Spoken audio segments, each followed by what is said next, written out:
Ok, c'est parti. Alors, j'espère que ça va. Moi, j'ai bossé de nuit ces derniers jours, donc je suis éclaté, les gars. Attendez, je vais chercher ma souris et j'arrive dans 2 secondes. Je sais pas trop où elle est.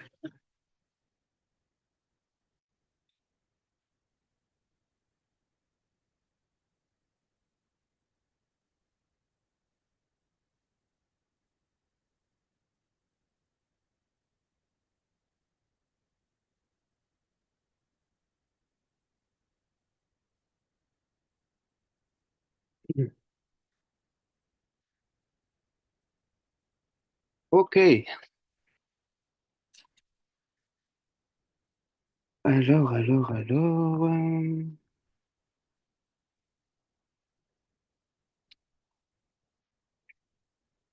Ok, alors déjà, ça me fait plaisir parce que dans le groupe, il y a pas mal de gens là qui commencent à m'envoyer des trucs. Je vois aussi qu'il y a des gens qui commencent à ouvrir des trades. Il y en a qui le font en virtuel, d'autres qui le font en réel.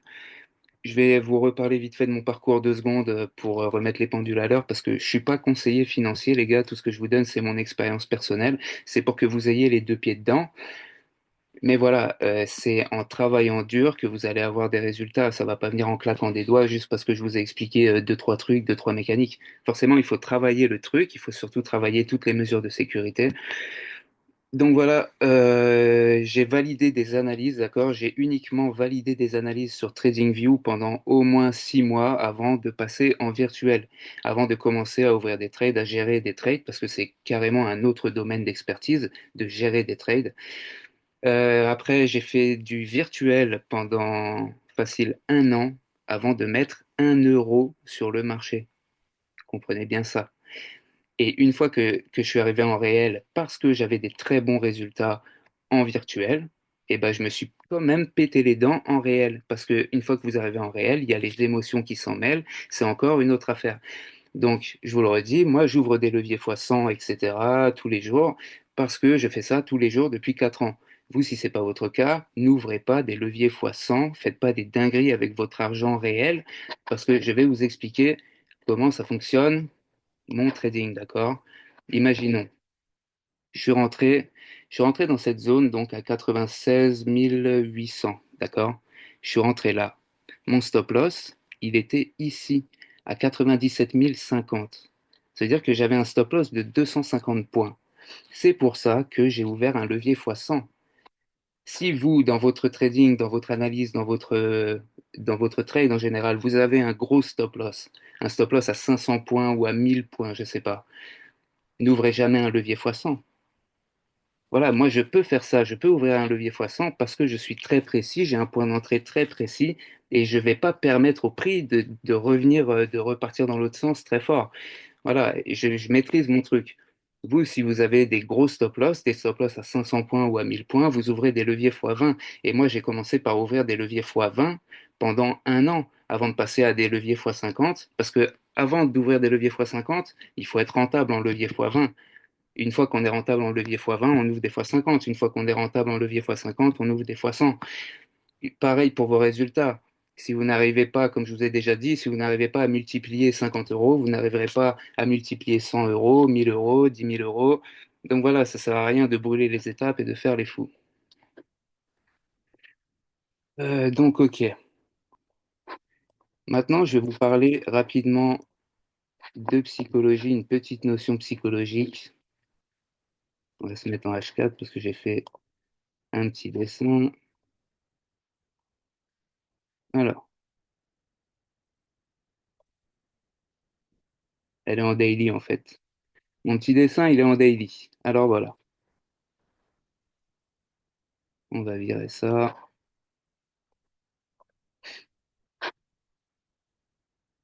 En jaune, c'est la courbe de vos compétences, de vos talents. La courbe de vos compétences, elle arrêtera jamais d'évoluer. Par contre, la courbe de vos résultats en trading ou en investissement ou en quoi que ce soit, elle va faire ça, les gars. Elle va faire ça. C'est-à-dire que au début, vous allez commencer, vous allez croire que vous allez gérer le truc, vous allez vous enflammer, etc. Vous allez monter, vous allez cramer votre compte. Vous allez remettre de l'argent, vous allez monter euphorie, vous allez cramer votre compte. Vous allez monter un peu plus que d'habitude, vous allez cramer votre compte. Vous allez commencer à entamer un vrai cycle haussier dans votre portefeuille, vous allez cramer votre compte.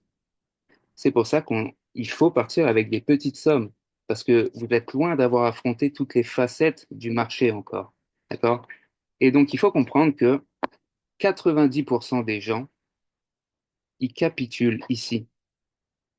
90% des gens, ils connaissent jamais ça. Ils connaissent jamais tout ça. Parce qu'ils capitulent ici. Voilà. C'est pour ça que dans ce milieu, il faut commencer petit et il faut tout le temps se relever. Dès qu'on tombe, il faut se relever, réessayer, comprendre, apprendre de ses erreurs, continuer à travailler, etc. Et voilà, et c'est comme ça que ça fonctionne en fait. Et c'est comme dans tous les domaines d'expertise en fait.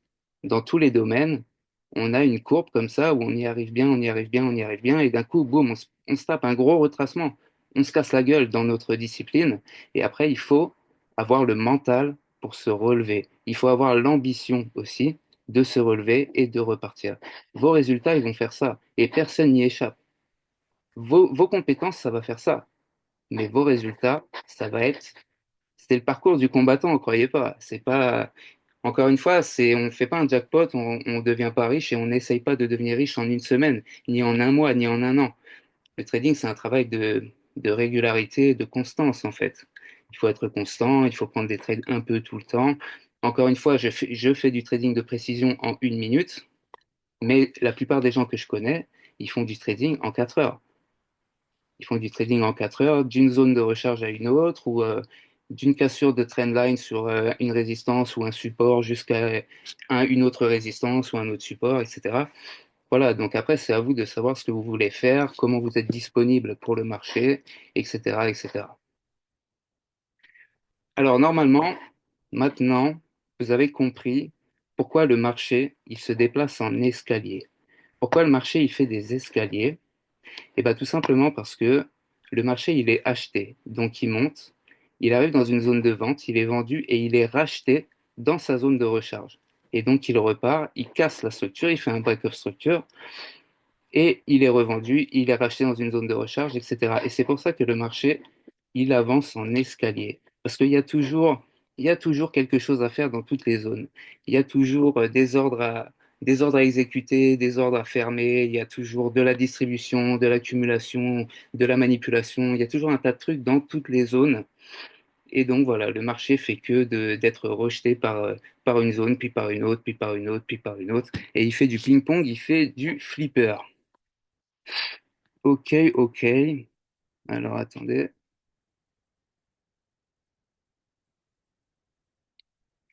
Donc voilà, c'est pour ça que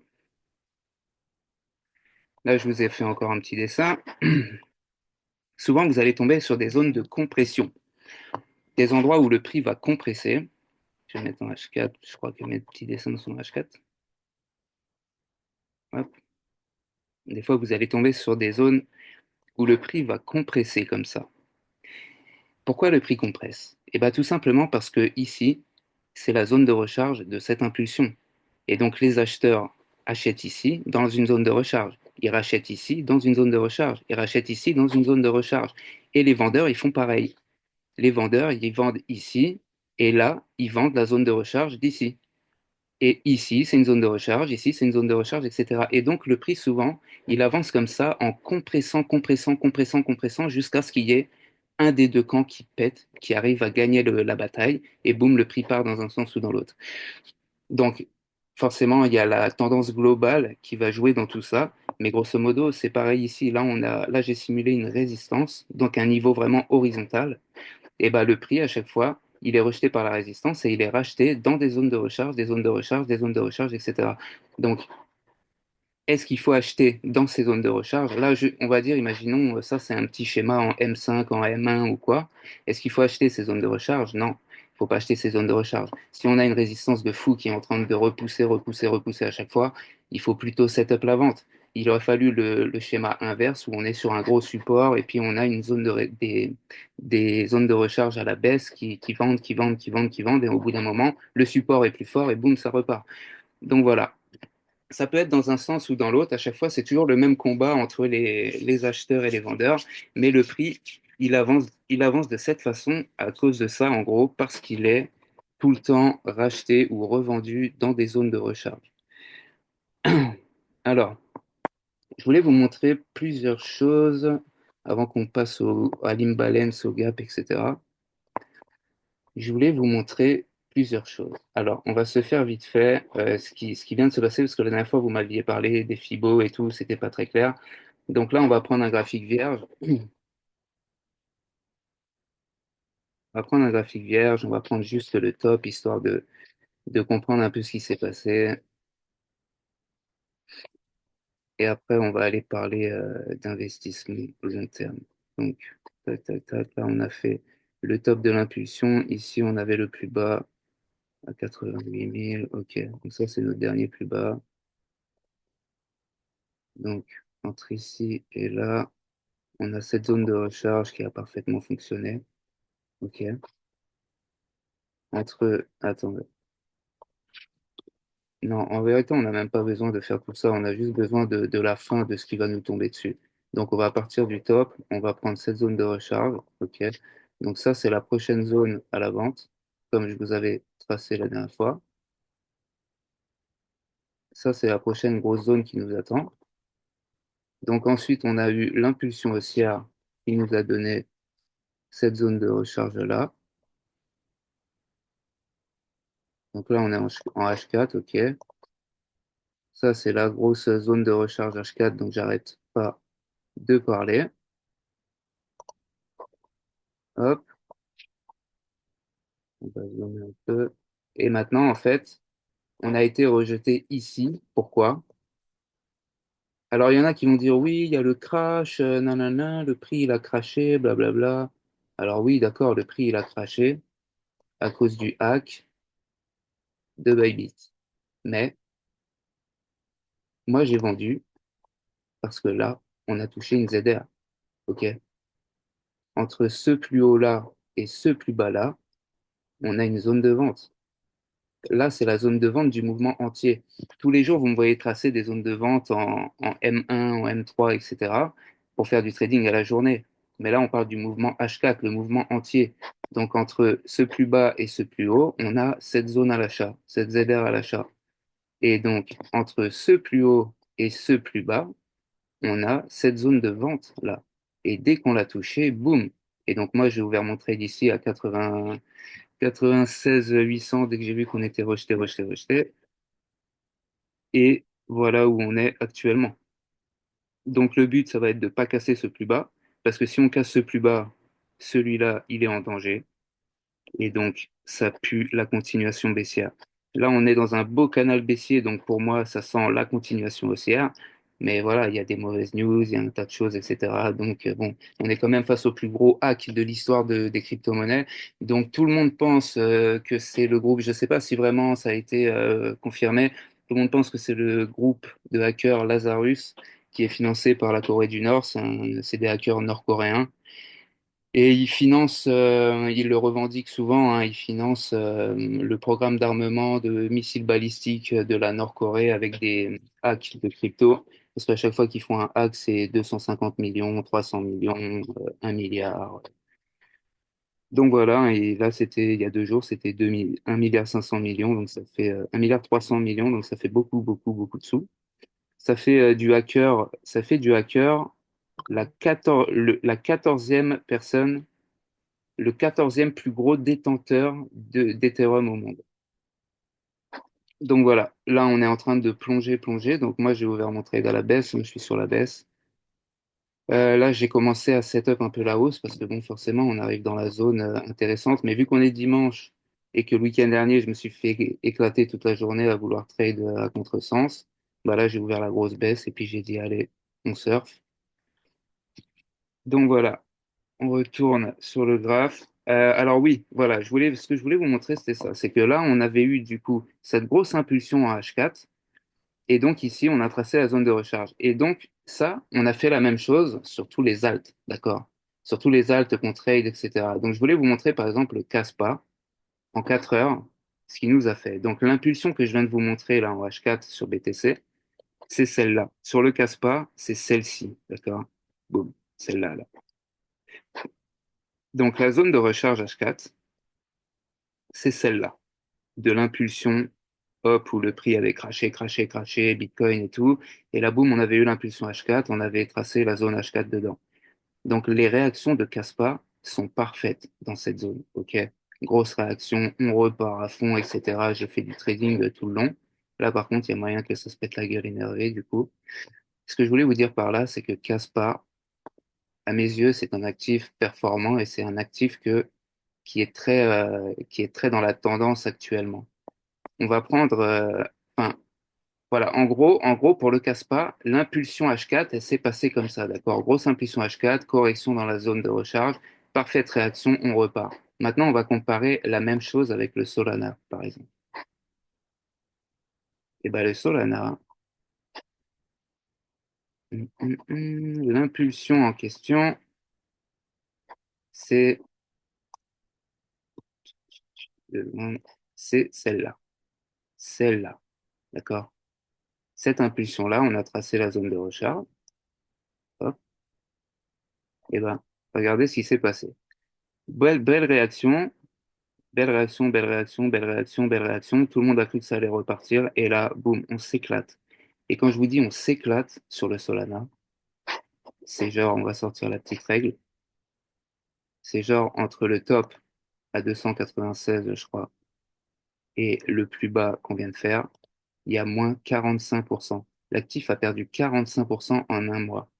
Alors en fait, ce qui se passe avec le Solana, c'est que, de toute façon, Solana, je trouve, c'est trop, c'est une blockchain qui fonctionne trop à l'euphorie, tu vois. Parce qu'en fait, ce pump là de fou qu'on a eu là, des 160 000 jusqu'à 300, des 160 dollars jusqu'à 300 dollars, ce pump qu'on a eu en fait, c'est quand le token, le même coin de Trump, il est sorti sur Solana. Ça a fait exploser Solana. Sauf que 2 jours après, on s'est rendu compte que le Trump, c'était de la grosse merde. Et du coup, depuis, Solana, il corrige de 45% en un mois, d'accord? Donc oui, Solana, en début 2023, il était à 10 dollars. 10 dollars, il est monté à 300, c'est une dinguerie. Mais quand tu vois qu'il se mange 50% de retracement en un mois, les gars, Bitcoin, il est monté à 110 000, il est à moins 15%, quoi, en gros. Il est à moins 10, moins 15%, tu vois. Il se mange pas à un moins 50% en un mois. C'est là où je veux en venir. Voilà. Les graphiques ont pas du tout la même gueule, en fait.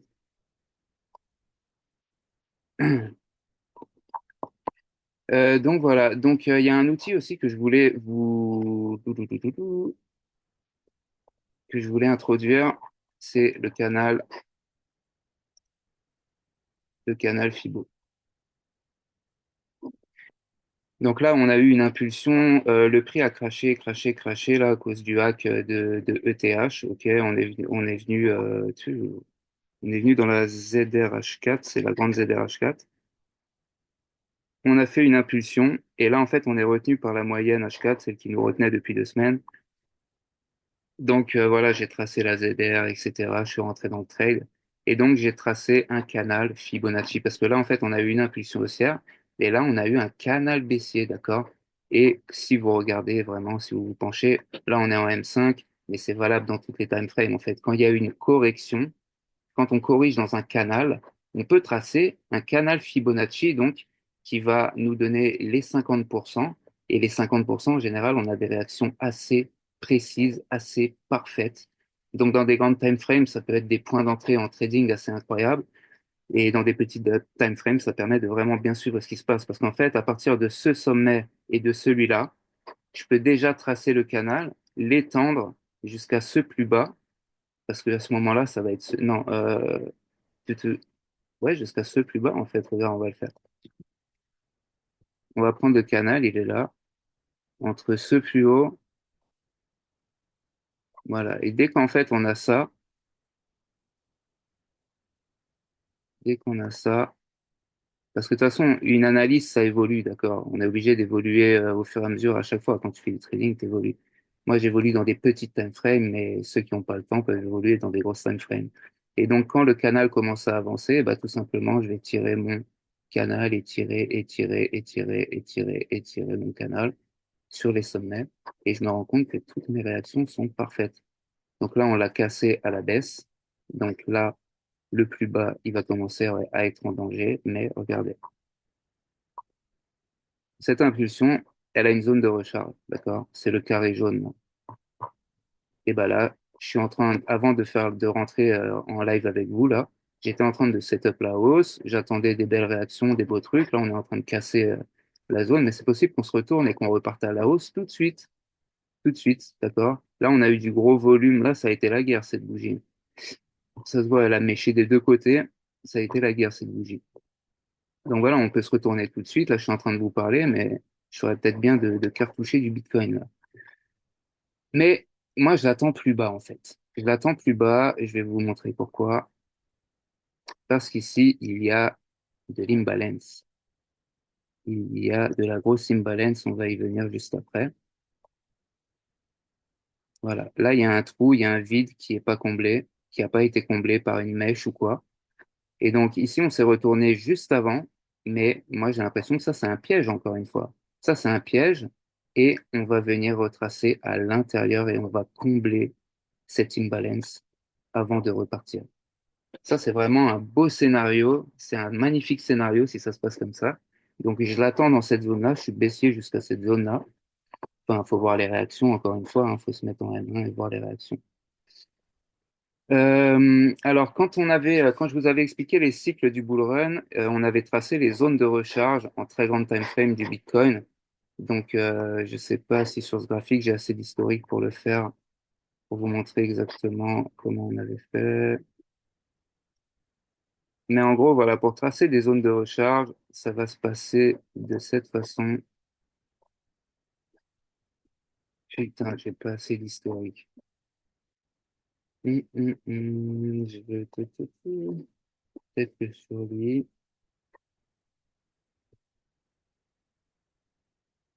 sur lui de Wanda. Non, je crois que j'ai pas assez. Ah bah si, sur celui-là, j'ai assez d'historique. Donc voilà.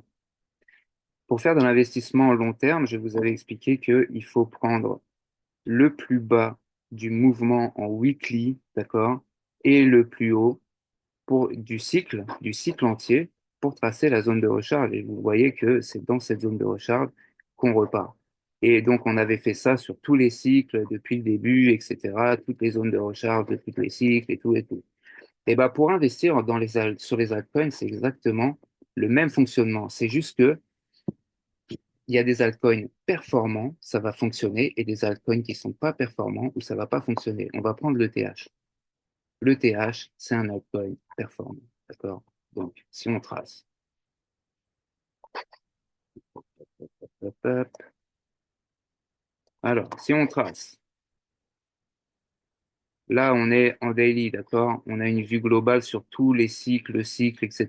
Donc là, si on part de juin 2022 jusqu'au plus haut, les deux plus hauts là qu'on a eu à 4 000 $, on a une zone de recharge à l'achat qui est ici. Regardez les réactions sur la zone de recharge. Donc ici, c'était une bonne zone pour faire toucher de l'ETH. Après, voilà, on ne sait pas si Bitcoin va tomber à 70, à 77 000, 75 000 et que ETH ne va pas tomber plus bas. Tout peut arriver encore une fois. Mais ça fonctionne comme ça. À chaque fois, on va prendre le SUI. Je crois que le SUI, c'est un actif bien performant en ce moment. Donc voilà, je l'avais tracé en plus. Entre le plus bas, bah, son dernier gros plus bas et le plus haut, le dernier plus haut qui nous a fait son top, on a une zone de recharge. Regardez la réaction sur la zone. Donc voilà, quand le prix arrive dans cette zone, c'est un actif performant, les gens cartouchent. Les gens cartouchent, ils repartent. Et c'est comme ça que ça fonctionne, d'accord? Là, les gens attendent la deuxième phase du bull run. Donc, d'ici la fin de l'année, ça va remonter en flèche. Ça va se passer comme ça. À part si on a un Covid, une guerre ou un bordel, mais normalement, ça va se passer comme ça. Et donc, quand le prix retombe dans les zones de recharge, des actifs performants, attention, boum, les gens cartouchent, il y a une grosse réaction, et puis ils attendent bah, la deuxième grosse phase d'arriver au top pour vendre. Donc, faut pas oublier que là, sur ce cycle, les altcoins, ils prennent cher. Ils sont pas épargnés. Il y a pas mal de mauvaises nouvelles. À chaque fois qu'il y a une mauvaise nouvelle et que Bitcoin corrige un peu, les altcoins, ils se font éclater. Donc, il y en a plein qui sont à la ramasse, qui se font éclater, comme le WIF, par exemple. Et c'est pour ça que le WIF, je le trade à la baisse. Quand le Bitcoin est baissier, que j'ouvre des trades à la baisse sur Bitcoin, et ben, si je veux ouvrir un trade à la baisse sur un autre actif, je vais choisir un actif qui respecte pas sa zone de recharge, qui se pète la gueule violemment, parce qu'il y aura beaucoup de force à la baisse, tu vois. Quand je veux ouvrir un trade à la hausse sur Bitcoin, eh ben, je vais ouvrir un autre trade à la hausse, par exemple, sur le Kaspa. Parce que le Kaspa, en ce moment, il fait des belles performances à la hausse. Donc voilà, ou sur le Ordinal. Ordinal, c'est pareil, il nous fait des grosses performances à la hausse. Non, pas Ordinal, là, il s'est bien pété la gueule. C'était pas le Ordinal. Je sais plus c'est qui. C'est peut-être le H-bar. Ouais, H-bar aussi, sur sa zone de recharge, là, il a eu une belle réaction, regarde.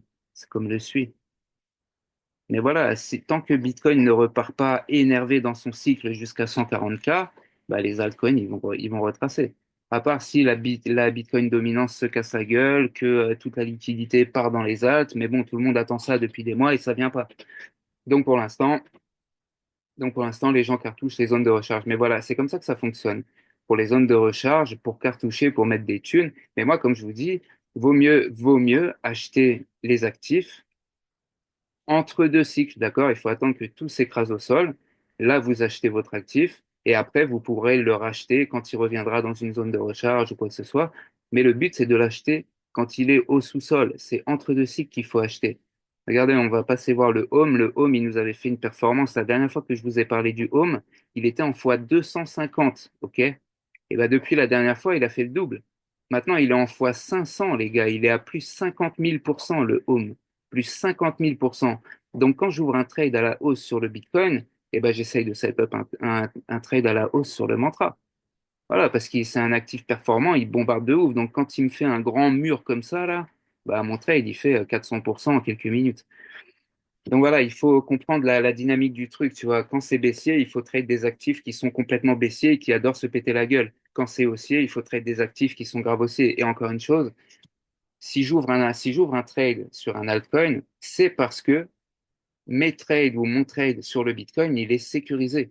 Je peux plus perdre d'argent. J'ouvre jamais plusieurs trades qui sont pas sécurisés. Si j'ouvre un trade, c'est parce que tous les autres, ils sont sécurisés. Je peux plus rien perdre dessus. C'est pas la fête, hein, c'est pas la roulette russe, hein, parce qu'il suffit que le Bitcoin se pète la gueule. Et encore une chose, quand j'ouvre un trade, imaginons que je veux ouvrir un trade sur le Home, sur le je sais pas qui, sur le je sais pas quoi, et ben je garde toujours un œil sur Bitcoin. Ça veut dire qu'en fait, je vais là dans la petite fenêtre, je divise mon écran en deux. Je sais pas si avec la version gratuite, vous pourrez le faire.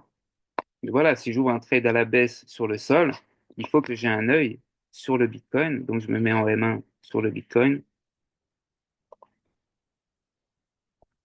Parce que si Bitcoin me fait un geste brusque, ça va se ressentir sur mon altcoin, lequel je suis en train de trader. Donc, j'essaye de garder les deux à l'œil.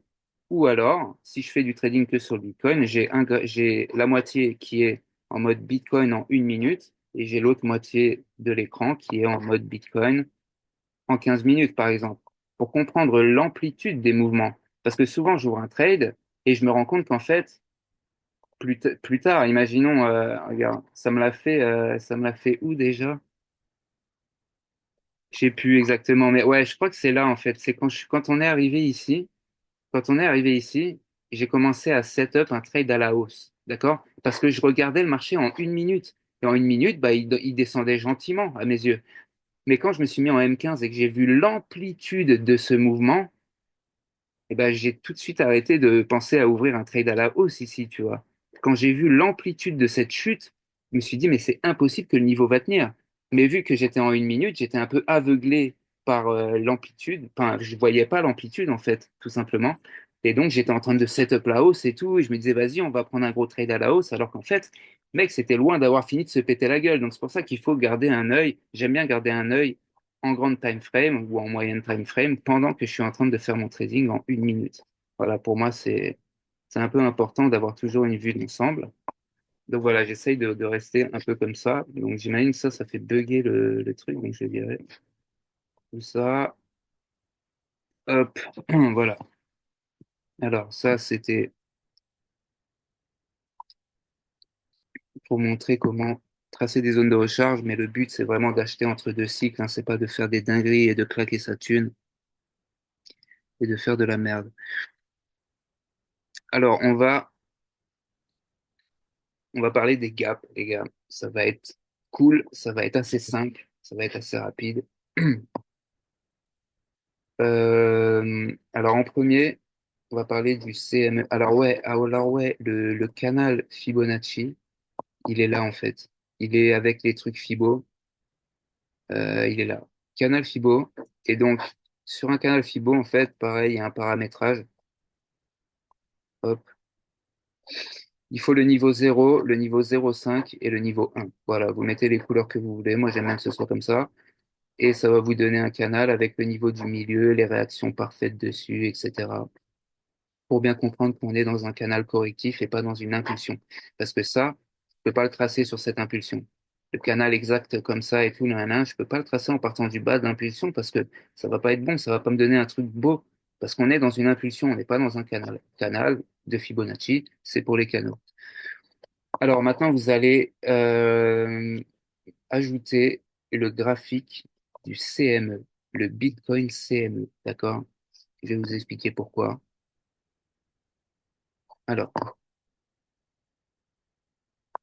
vous allez donc aller là-dedans et vous allez taper, je sais plus si c'est BTC1, c'est pas BTC, euh,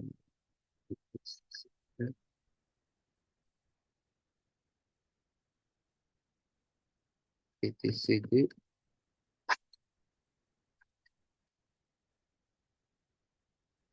Oh, attends, une seconde. Euh,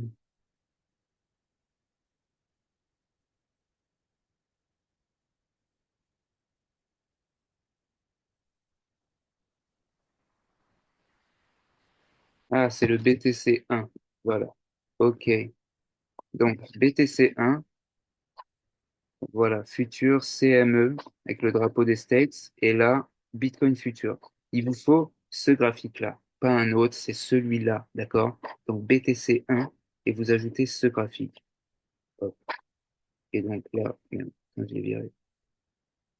Ok, il est là. Donc on est dessus. Je vais vous expliquer c'est quoi le CME. En fait, le CME, c'est le Chicago Mercantile Exchange.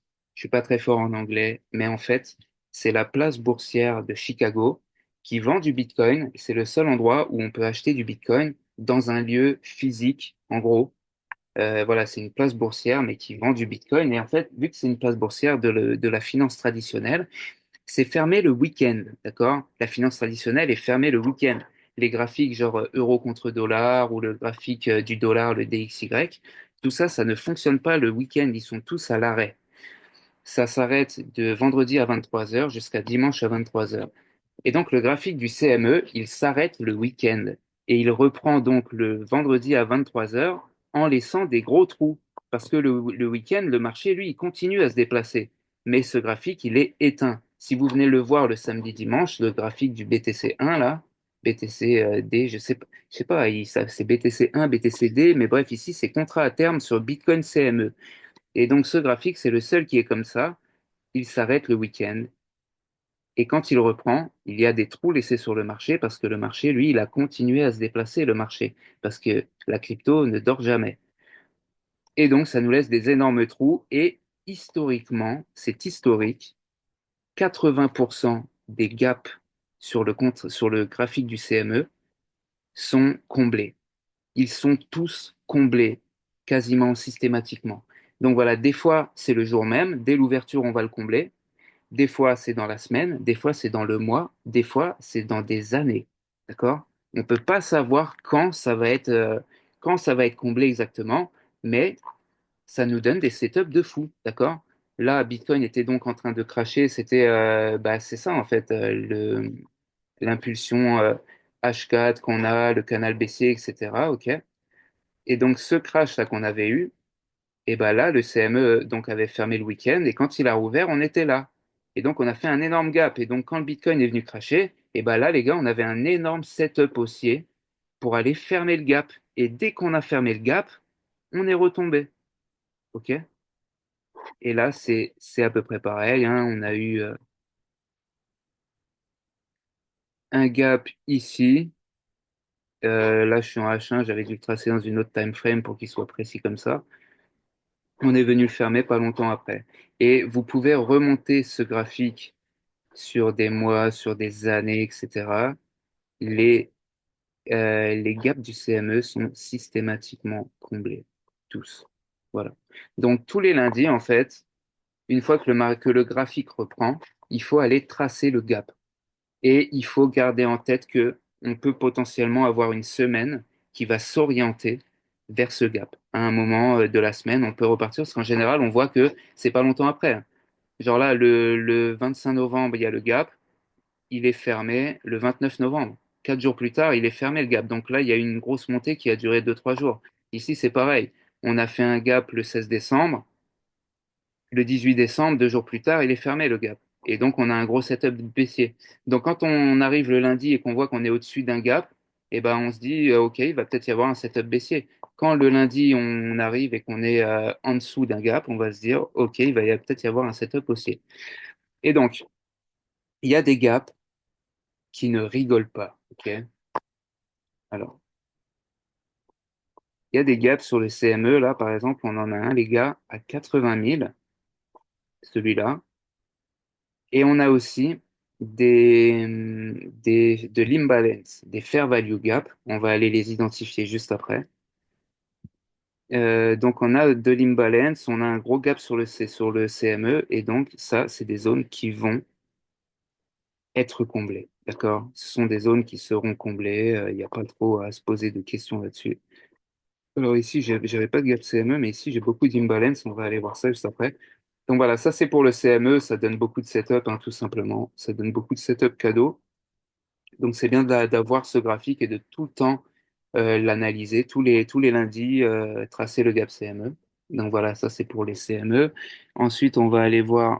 Ensuite, il vous faut un graphique vierge pour tracer uniquement les grandes imbalances. Après, vous pouvez les mettre sur votre graphique de tous les jours, mais moi, j'aime pas faire ça. Je vous ai déjà expliqué, j'aime pas quand il y a trop de choses sur mon graphe. Donc, non, c'est pas ça. Ça, c'est l'éventail Fibonacci. On verra plus tard. Euh, euh, euh. Alors, voilà, ça c'est mon graphique de l'imbalance. Parce que moi, je trace uniquement les imbalances en grande time frame. Les imbalances en petite time frame, je les trace. Je vais tout vous expliquer. Déjà, on va commencer par l'imbalance, c'est quoi? Parce que on en entend souvent parler. Il y en a qui disent, oui, c'est de la liquidité à aller chercher. Il y en a qui disent, enfin, on entend un tas de choses. Donc, on va un peu faire le point. L'imbalance, en fait, je vous ai fait un petit dessin. C'est quand il y a un déséquilibre entre les ordres d'achat et les ordres de vente. C'est quand le prix part à fond dans un sens et donc il crée un déséquilibre entre les ordres d'achat et de vente et ça veut dire que cette zone qu'il laisse, le vide qu'il laisse en fait, donc on peut appeler ça de l'imbalance, on peut appeler ça un FVG, un Fair Value Gap, on peut appeler ça de plein de façons, on peut dire c'est de la liquidité à aller chercher, enfin voilà, chacun a son truc, voilà, son délire. Donc voilà, en fait, quand le marché il part à fond dans un sens, et ben des fois il laisse des vides qui ne sont pas fermés avec les bougies d'avant et d'après. D'accord? Là, on voit que la mèche, elle va pas jusqu'ici, ni celle-là jusqu'à là, et donc il y a un espace qui est creux, qui est vide. Ici, je vous ai fait un deuxième dessin qui vous explique bien qu'en fait, un marché, pour qu'il se comporte bien, et je vous l'ai déjà expliqué, il faut que quand il monte comme ça, euh, tac, ok. Il faut que là, ils viennent fermer la boucle. Ok. Il faut pas qu'il y ait de vide. Il faut qu'à chaque fois, on vienne fermer la boucle. Pourquoi? Parce que s'il y a un vide, ça veut dire que il y a des ordres qui n'ont pas été totalement exécutés, des ordres qui n'ont pas été totalement fermés, des gros ordres. Il y a de l'accumulation, de la distribution. Il y a un tas de choses à faire à l'intérieur de cette zone. Vous posez pas trop de questions, c'est juste qu'on n'a pas tout fait. Voilà. Et donc, ces zones-là sont souvent retestées. Alors, il faut comprendre que le marché, si vous le regardez en 1 minute, vous allez trouver de l'imbalance partout. Dès que le marché se déplace, vous allez voir des zones d'imbalance. Mais il suffit que vous vous mettiez en 5 minutes, en 15 minutes, et ces zones d'imbalance-là, elles vont disparaître. Voilà. Parce que le marché, à chaque fois qu'il se déplace, forcément, il laisse un vide. Mais en fait, dans les petites time frames, les zones d'imbalance de fair value gap, elles vont pas forcément être comblées, tout simplement. On va pas forcément venir les combler, à part à certains endroits dans les zones de recharge, et je vais vous montrer ça. Mais voilà, en fait, les zones d'imbalance réellement qui sont pertinentes et très importantes, c'est celles qui vont être dans les grandes time frames. C'est celles qui vont être dans des grands mouvements. On va donc aller voir ça. C'était celui-là. On va donc, non, c'était l'autre. On va donc aller voir ça. Je vais vous montrer en petite, moyenne, grande time frame ce que ça donne. Je sais pas si j'en avais tracé beaucoup avant. Donc voilà, là on est en H4. Donc en H4, regardez par exemple, ici, quand on avait craché, qu'on avait fait notre plus bas, plus bas, plus bas à 89 000, quand on est reparti à toute berzingue, et ben, pour avancer, pour repartir à toute berzingue, il a fallu qu'on crée de l'imbalance.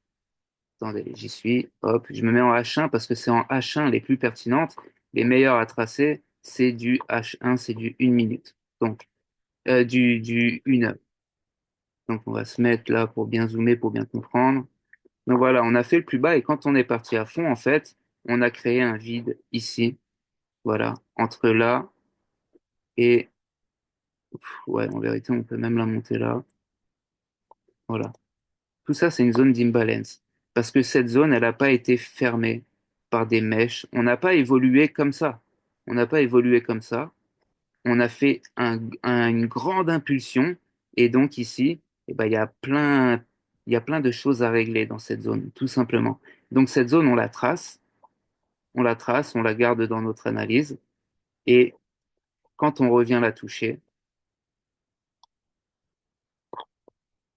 on réagit parfaitement dessus. Donc là, on est en 1 heure, d'accord? Donc ça, c'est pareil. Ça, c'est encore une confirmation qui va nous donner un setup, etc. Alors pourquoi le marché fait ça? Pourquoi il part à fond dans un sens? Et bien tout simplement parce que souvent, pour se libérer d'un support, d'une résistance, d'une trendline ou quoi, eh ben, il faut envoyer du pâté pour break une structure.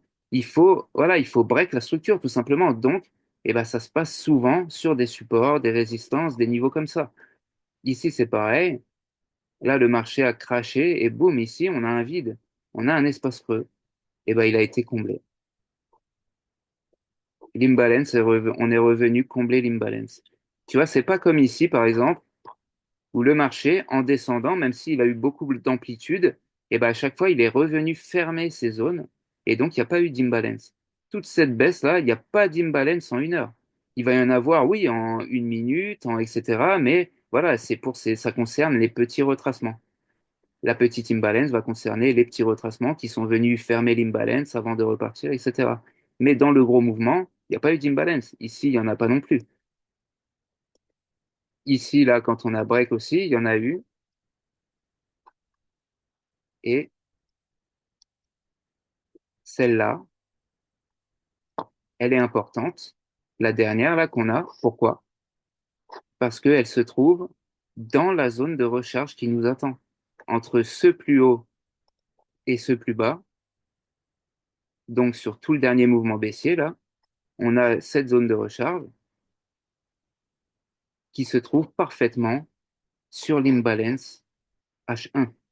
D'accord? Donc cette imbalance est pertinente à mes yeux. Quand on va venir ici, bah ici, il y a des vendeurs, voilà. Ici, il y a des vendeurs à cet endroit précisément, là, qui vont cartoucher, qui vont vendre. Ça va pas rire. Voilà, donc ça, l'imbalance en grande time frame, c'est très pertinent. Et donc ici, dans l'impulsion qu'on vient de faire là, juste avant le hack de Bybit, juste avant le hack de Bybit, on a eu une zone d'imbalance qui s'est créée dans l'impulsion, ici. Hop, ouais, jusqu'à la mèche, du coup. Ouais, c'est pas hyper précis, il faudra la ramener jusqu'à la mèche. Voilà. Donc on est venu la tester, mais on l'a pas comblé, on n'a pas fermé l'imbalance. Voilà. Tu vois, là, il y a eu des mèches, des mèches, des mèches. On a fait une impulsion pour se dépatouiller, pour dire, OK, les gars, c'est maintenant qu'on part. impulsion institutionnelle, hein. Là, on comprend bien que c'est les institutions qui se réveillent parce qu'on est dans la zone de recharge H4, etc., hein. C'est toujours la même chanson. D'ailleurs, on va aller regarder. Et donc, moi, le prix, je l'attends là, hein. Clairement, j'attends qu'il redescende ici. On va aller regarder donc, sur mon graphique. Donc voilà, j'ai un graphique où je trace les imbalances, mais je vous ai pas encore tout expliqué dessus. Donc, on a eu cette impulsion depuis le bas de la ZR, là, quand il était tombé en bas de la ZR, qu'elle a fonctionné de ouf, ok? Là, on est parti, on a été rejeté par la zone de recharge du dernier mouvement baissier. On se crache la gueule de fou, on rebondit pile poil sur la zone d'imbalance, on ressort de la ZRH4, on se fait rejeter là par le combo des moyennes H1, de la 50 H1 et de la 50 H4. Donc là, 1000 fois j'ouvre un trade à la baisse, tu vois. Et là, bou bou bou bou bou bou bou, mais moi je l'attends ici. Parce que pour moi, ça c'est un piège, tu vois. Donc pour l'instant, je suis encore à la baisse. Mais je garde quand même un œil, hein. Peut-être que je vais ouvrir un petit trade à la hausse, on sait jamais. Voilà, hein, comme je vous dis, je joue des trades tous les jours, j'en gagne et j'en perds tous les jours, hein, tout simplement. C'est juste que quand j'en perds, bah, ça me coûte pas grand-chose. Quand je sors, le trade, il est pas en négatif de beaucoup et quand il est gagnant, bah, il est en positif de beaucoup. Donc voilà, alors on va retourner dans le graphique de l'imbalance et je vais vous montrer en très grande time frame pourquoi l'imbalance, c'est un truc de fou et pourquoi pour moi le marché peut retourner à 75 000. Donc on va se mettre comme ça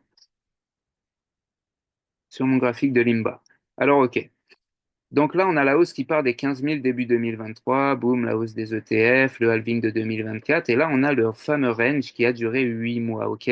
Pourquoi on a eu ce foutu range? Alors, pour un tas de raisons, bien sûr, des zones de vente, des anciens tops, des machins trucs, mais ici, en fait, on avait une zone d'imbalance en très grande time frame, en daily. Si je trace cette zone d'imbalance entre là et là, hein, concrètement, mais bon, vu qu'il y a cette mèche, on va se mettre en dessous de cette mèche.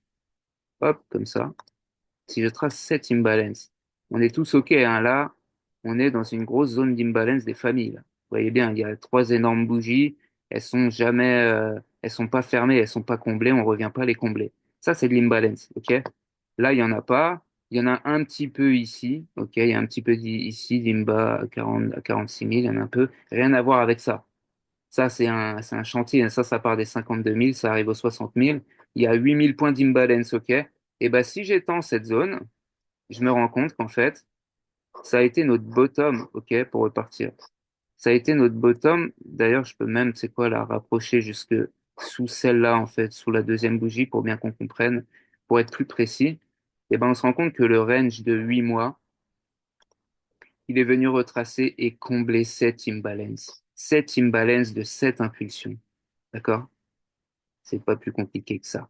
Alors après, si je prends mon Fibonacci, parce que le marché adore les coïncidences entre ce plus bas et ce plus haut, là, je me rends compte que ça tombe pile poil sur ma zone de recharge. Ma zone de recharge, elle est là. Hop, grosso modo, je suis pas précis. Les gars, faut être précis, hein, parce que le prix, quand il compresse, c'est des trucs précis. Alors, faut être précis. Zone de recharge, imbalance, tout est comblé, tout est fermé, on repart à la hausse. Pourquoi je vous montre ça? Parce que là, il se passe exactement la même chose en fait. Là, dans cette impulsion qu'on a eue, on a des zones d'imbalance de fou, d'accord? Là, en daily, faut peut-être se mettre en 1 heure pour que ce soit plus précis, mais voilà, ça, c'est des zones que j'ai tracées en 1 heure, je pense. Ces zones d'imbalance que j'ai tracées en 1 heure. Et donc, c'est très possible, hein, que on revienne les fermer et qu'on fasse un range qui dure encore quelques mois pour venir fermer les zones d'imbalance jusqu'à 75 000. Dans ce cas-là, je vous le dis tout de suite, les altcoins, les gars, ils vont saigner comme jamais. Mais c'est très logique quand on regarde. C'est logique, non? C'est ce qu'on a fait ici, c'est ce qu'on a fait bien avant, et pourquoi c'est ce qu'on ferait pas ici, tu vois? Donc voilà, peut-être qu'en fait, on va revenir dans cette impulsion, hein, peut-être même jusqu'aux 70 000, peut-être même jusqu'ici, ce petit top là, qui ferme l'imbalance à 73. Enfin là, je suis en daily, donc c'est pas précis. Il faut aller en 1 heure. Il faut aller en 1 heure là-dedans pour tracer les vraies zones d'imbalance, mais je crois que c'est celle-là. 78 000, 83 000 à peu près. Et voilà. Et c'est pas déconnant hein, d'imaginer un schéma où le Bitcoin il retrace, il retrace pendant des mois. Et fin d'année 2025, donc dans 10 mois là, boum, on se retape un run de l'espace que personne s'y attend. parce que tout le monde aura capitulé ici. Les altcoins seront tous au sous-sol. Bitcoin, bah, tout le monde se dira c'est game over. On n'en entendra plus parler à la télé. Et puis, bah, ce sera peut-être l'heure de recartoucher à fond dans la zone. Voilà. Après, je suis sûr que si j'ouvre des Fibos sur impulsion, va me donner des trucs. Je sais pas exactement s'il faut partir de celle-là. Celle-là, ça tombe un peu sur l'Imba Daily que j'ai ici. Ou s'il faut partir depuis le début de l'impulsion, le dernier plus bas. Alors dans ce cas-là, les gars, on a la zone de recharge, elle est en plein dedans. Zone de recharge, elle est en plein ici, si on part du dernier juste avant l'impulsion. Donc voilà, je ne sais pas exactement pour le moment, parce qu'on n'a pas assez de données graphiques. En fait, il nous faut de la donnée graphique. C'est pour ça que plus tard, je vous expliquerai aussi le fonctionnement de l'éventail. Parce que l'éventail aussi, c'est une dinguerie, hein. Il m'a donné des targets depuis le plus bas en janvier 2023 jusqu'à ce plus haut et ce retracement. Regarde la précision de la target, mon gars. C'est un truc de fou. Et on est dans l'éventail. Et là, on est en train de péter le palier. Donc oui, c'est possible hein, qu'on retrace et qu'on revienne. Regarde tout ce qu'il y a là. Possible qu'on revienne carrément ici, là. Voilà. Jusqu'à cette structure, là, cette grosse structure. Donc voilà. Donc ça, c'était pour l'imbalance en grosse time frame. Donc maintenant, on va aller voir l'imbalance en petite time frame. Je sais pas si j'en ai en M1 à tracer dans une... parce qu'en fait, le top du top, c'est... Le top du top, en fait, c'est les impulsions institutionnelles. Attends, faut que je vois si j'ai pas... Là, toute l'imbalance, elle est comblée. Et le problème, en fait, c'est que sur le moment, j'en avais plein en une minute. Mais maintenant, me mettre en une minute et remonter tout le marché, ça va pas être simple, quoi. Donc, attends, je vais voir si je la vois en 5 minutes. Faudrait que j'arrive à vous expliquer. En fait, en fait, voilà. Quand on est dans une zone de recharge, enfin, quand on est sur le départ, en fait, quand on attend un départ, par exemple, on est dans une petite zone de recharge, imaginons, ok, j'ai ma zone de recharge, elle est comme ça, boum. On arrive dans la zone de recharge et tout, et bah, au moment où le marché part avec une impulsion institutionnelle, il va libérer de l'imbalance. Il y aura de l'imbalance sur l'impulsion institutionnelle en 1 minute, en 3 minutes ou dans des trucs comme ça. Et ben celle-là, je peux la tracer, elle est pertinente et souvent elle se trouvera dans une zone de recharge. Dans une zone de recharge en M1 ou en M3. Celle-là, elle est importante parce que ça me donne le go. Je suis dans ma petite zone de recharge, les impulsions, boum, elles envoient du pâté, et donc, pour se tirer d'affaire, elles doivent libérer de l'imbalance. L'imbalance, elle est retestée, elle est fermée, un peu comme on a eu là, regarde par exemple. Là, on est en 5 minutes, mais ça fonctionne beaucoup mieux en 1 minute, je suis sûr qu'on l'a fait. Par exemple, là, je suis sûr que dans cette impulsion-là, on est venu fermer l'imbalance et on était dans la zone de recharge du petit truc, etc. Ici, c'est pareil, tu vois. Ici, on a une petite imbalance, et ben, elle vient être fermée, elle est retestée à chaque fois. Donc voilà, en fait, là, je peux pas vous le faire, j'essaierai de vous faire un screen vidéo quand ça arrivera. Mais en fait, quand tu te mets en 1 minute, il y a de l'imbalance qui est vraiment importante et qui te donne le go au moment où ça part. Parce que les institutions vont libérer de l'imbalance pour entamer un mouvement, en fait, pour se tirer d'affaire. Et donc, celle-là, elle est très importante, elle est souvent retestée et elle est souvent dans la zone de recharge en très petite time frame. Et donc, c'est ça mon point d'entrée, les gars. C'est ça mon point d'entrée ultra précis. C'est quand je suis dans une zone de recharge et que je prends le go. Qu'est-ce qu'on avait eu là? Ouais, petite zone de recharge de cette impulsion. On est sur la zone, on tombe donc sur la ZRH4. On fait une première impulsion qui recharge dans la zone. Enfin bon, bref, voilà, c'est tout le temps la même chanson, hein. Je vais pas vous. C'est à vous de pratiquer, hein, tout simplement. Il faut pratiquer tous les jours, tout le temps, tout le temps. Comme je vous dis encore une fois, ça fait 4 ans que je fais ça tous les jours. Je me réveille avec, je m'endors avec, et c'est pour ça que ça fonctionne bien. Encore une fois, si vous voulez pas trop vous prendre la tête, vous pouvez tracer que les ZR en H1. Là, vous aviez un magnifique trade à la baisse à prendre depuis la ZR du dernier mouvement baissier. Là, on a atterri dans la ZR H4. Il va y avoir un magnifique mouvement à la hausse. Comme je vous ai dit, ça, c'est très beau pour le marché. Parce que ça a fait sauter tous les traders qui étaient positionnés à la hausse et qui attendaient le mouvement majeur. Tous, ils ont tous sauté là-dedans, ou ils vont tous sauter d'ici la fin du week-end. Et après, nous, enfin moi en tout cas, je vais pouvoir me positionner et prendre le fameux mouvement. Voilà. Donc ça, c'est très beau pour les traders court terme comme moi. Pour les traders long terme, par contre, qui se sont positionnés là et qui attendaient qu'on pète les 140 000, bah voilà, force à eux encore une fois. Moi, j'aime bien être dans la dynamique du truc parce que comme ça, l'argent, il s'échappe pas, tu vois. Le soir, quand je vais me coucher, j'ai les sous. Euh, tu, tu, tu, tu, tu. Ok. Nanana. Ouais, bah, je crois que c'était tout pour aujourd'hui. Je vous ferai quand ça arrivera, je vous ferai des screens. Pour vous montrer les imbalances en très petite time frame dans les zones de recharge. Vous verrez que c'est incroyable, le combo ultime. C'est avec ça que je suis le plus précis, que des fois j'ouvre des trades à 20 points près sur le Bitcoin. Genre, je mets un SL, mais il sert à rien en fait parce que ça part tout de suite. Donc voilà, un peu comme ici, hein, dès que je suis rentré dans le trade, boum, ça a pété tout de suite. Donc voilà, pour aujourd'hui, ça va être tout, les gars. J'ai plein de trucs à faire ce soir et je suis explosé. Donc j'espère que je vous ai quand même filé un travail de qualité. Ah ouais, encore une fois, les gaps CME, les gaps d'imbalance, etc. Il y en a à 12 000, hein. Il y en a quand Bitcoin était à 12 000 tout en bas. Pour se propulser vers le haut, il a dû créer de l'imbalance, des gaps CME, des tout ça. On n'ira jamais les combler, les gars. Faut comprendre que un gap CME ou de l'imbalance, ici, on peut venir le combler parce qu'il est à 15 000 points, il est à 20 000 points. Mais tout ce qui se trouve à 70 000 points de nous, cherchez pas, on n'ira jamais le fermer. Voilà, il faut rester dans des trucs logiques. Donc souvent sur mes groupes et tout, quand je parle aux gens et que je leur dis, ouais, il y a un gap CME, on va aller le chercher, on va sûrement aller le chercher, etc. Les gens ils me disent, ouais, il y a des gaps CME à 12 000, on n'est pas allé les chercher et tout. Nanana. Ouais, mais vas-y, ferme ta gueule en fait. Là, je te parle d'un gap qui est à 3 000 points de nous, on va aller le fermer et puis c'est tout. Tu vois.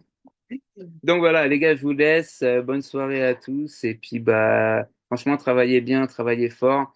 Tout à l'heure, la petite photo que je vous avais mis là où j'étais en train de dormir complètement éclaté au début, tout au début du live, c'était pour vous montrer que Célia, ma compagne, elle m'a souvent réveillé dans cet état-là. Voilà, parce que j'ai bossé nuit et jour devant mes graphiques. Je me suis vraiment pété le crâne pour vraiment comprendre ce qui marche, ce qui marche pas, etc. Et aujourd'hui, ça marche. Donc, je voulais vous montrer quelque chose. Je vous laisse, les gars, et je vous montre ça dans le groupe. Je voulais vous montrer l'évolution de mes graphiques et je vous montre ça dans le groupe tout à l'heure. Donc, allez, bisous, bisous, bonne soirée.